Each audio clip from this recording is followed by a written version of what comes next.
The night in Briarwood was always quiet, but tonight it felt as if the silence was holding its breath. The streets, normally bustling with life, were eerily empty. The fog rolled in thick from the river, swallowing the corners of the town like a hungry beast. The only sounds were the distant rumble of a train and the occasional rustle of leaves caught in the wind. Detective Clara Price stood in front of the old, worn-down house at the end of Maple Street. The neighborhood had always been quiet, with neat little houses and perfectly trimmed hedges, but something had changed. The house on the corner, the one that used to belong to a retired schoolteacher, had become a place of mystery. No one had seen the new owner, but the lights flickered in the windows late at night, and strange figures were occasionally seen standing in the shadows. Clara had been called here tonight for a reason. The call had come in late. A body had been discovered, not far from this very house. She adjusted her coat against the biting wind and walked slowly toward the property, her shoes tapping lightly on the cracked pavement. As she approached, the fog seemed to thicken, swirling around her ankles, pulling her deeper into the shadows. The streetlights flickered above, casting long, unnatural shadows that danced like ghosts. Inside, the house smelled of old wood and dust. The door creaked open under Clara's hand, revealing a small, dimly lit foyer. A man in a dark suit greeted her at the door. He introduced himself as Officer Jordan, the first on the scene. His face was pale, his eyes wide with unease. "The body's in the basement," he said in a low voice. It's not like anything I've ever seen before." Clara nodded, signaling for him to lead the way. They descended a narrow staircase, the smell of dampness growing stronger with each step. The basement was cold and musty, the only light coming from a flickering bulb hanging from the ceiling. Clara's eyes scanned the room, and there, in the center of the floor, was the body. It was a man, middle-aged, dressed in a suit that had seen better days. His face was frozen in a grimace, eyes wide open, staring at the ceiling. But it was the manner of his death that sent a chill down Clara's spine. His wrists were bound with thick black rope, and his mouth was taped shut. There was something else. An odd symbol, carved into the floor beneath him, the shape of a crescent moon surrounded by strange markings. "What is this?" Clara murmured, crouching to inspect the floor more closely. Officer Jordan shifted nervously. "The symbol, it's the same one that was found at the last crime scene. The one in the old mill." Clara straightened, her heart racing. The case at the mill had gone cold months ago. No leads, no suspects, just a string of strange killings that seemed to have no connection. Until now. The symbol, the moon, had been left at each scene, like a calling card. But why? And who was behind it? Clara turned to Jordan. "Have you identified the victim?" He shook his head. "Not yet. The ID we found on him doesn't match anyone we know, and there's no record of him anywhere in town. It's like he just appeared." Clara stood, her mind racing. Everything about this felt wrong. The house, the symbol, the victim. It was all connected. But how?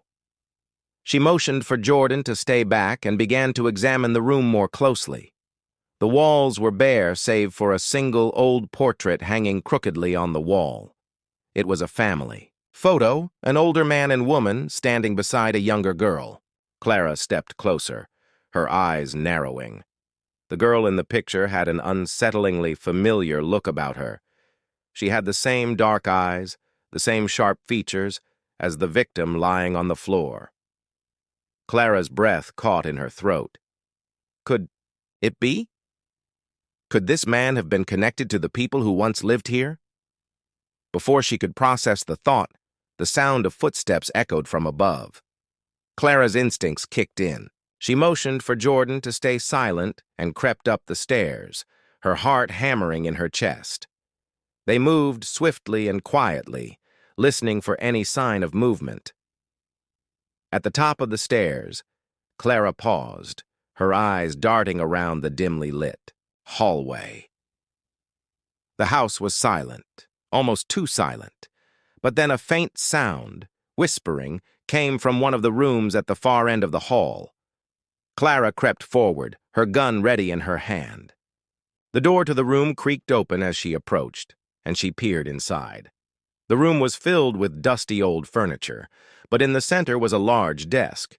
Papers were scattered across it, but what caught Clara's attention was the object. On the desk, a wooden box, old and intricately carved. It had the same symbol from the floor of the basement, the crescent moon. Her heart skipped a beat. Before she could reach for it, a voice echoed from behind her. "I wouldn't touch that. If I were you." Clara spun around, her gun aimed at the intruder. The man standing in the doorway was tall, dressed in black, his face obscured by a hood. He didn't move, didn't flinch. "Who are you?" Clara demanded, her voice sharp. The man tilted his head, studying her. "I'm the one who's been leaving the symbols, and you're closer to the truth than you think, detective." Clara's eyes narrowed. "What do you mean?" The man took a step forward, lowering his hood. His face was pale, his eyes dark and calculating. "You've been investigating all the wrong things. This isn't about the victims, detective. It's about the people who've been pulling the strings from the shadows." Clara's mind raced. Who was this man? And what was he talking about? "The killings," the man continued, "are just the beginning. The real game is about to start." Clara's heart skipped a beat as she realized what he was saying.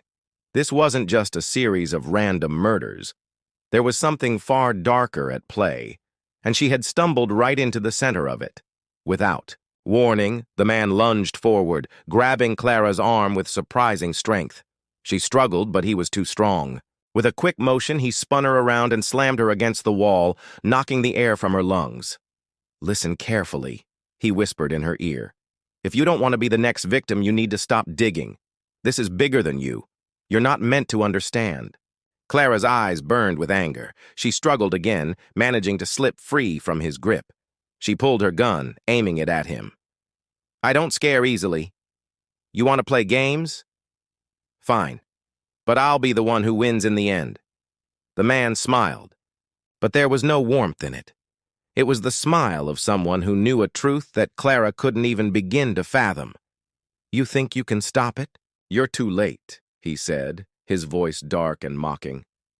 "The game has already begun. The symbol isn't just a mark, it's a warning.